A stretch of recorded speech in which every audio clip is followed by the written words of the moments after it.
Job 1 and 2. Job was not perfect. No man is. Every single one of us need Jesus to save us.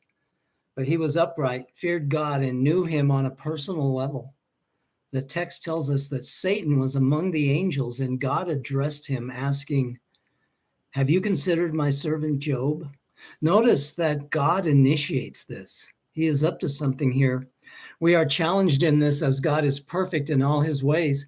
He's being perfect here as well, even in the midst of something we don't totally understand. Satan said the only reason Job served God was because God had a hedge of protection around him and wouldn't allow anything to happen to him. He said if he removed that hedge, Job would curse God to his face. God told Satan to go ahead, but he would not be allowed to touch Job. Notice that Satan is only allowed to do what God says he can do. This is still the case. Satan destroyed Job's oxen, donkeys, sheep, servants, and even his 10 children. Job responded, "Naked I came from my mother's womb, and naked I shall return there. The Lord gave, and the Lord has taken away. Blessed be the name of the Lord." Wow. Through all this, Job did not sin, nor did he blame God. That's amazing. What would you do? What have you done? Do you trust in God's perfect character no matter what it looks like? Again, God asked Satan to consider Job. Satan said Job would curse God if he allowed him to touch him physically. God allowed it, but said he couldn't kill him.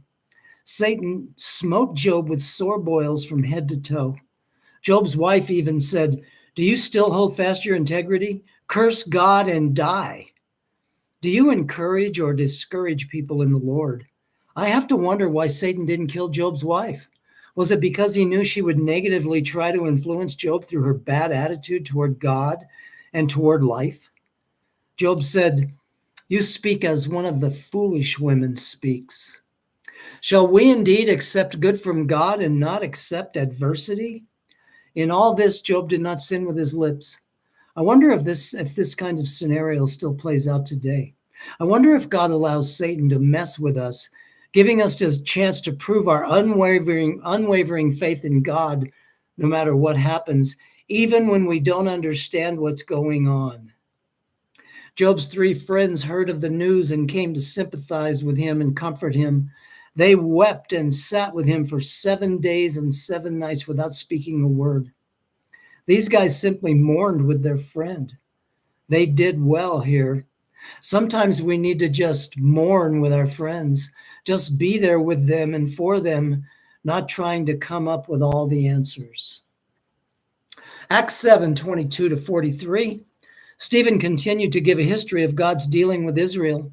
He spoke of Moses as their deliverer, even though the people initially didn't recognize him as such. You can hear Stephen trying to get them to consider Jesus as their deliverer, even though they have initially rejected him. Folks, you can still come to Christ, even if you have initially rejected him. Stephen went on to say that it was God himself that called Moses to be their deliverer from Egypt. And this same Moses said to the sons of Israel, "God will raise up for you a prophet like me from your brethren." Moses is referring to Jesus Christ.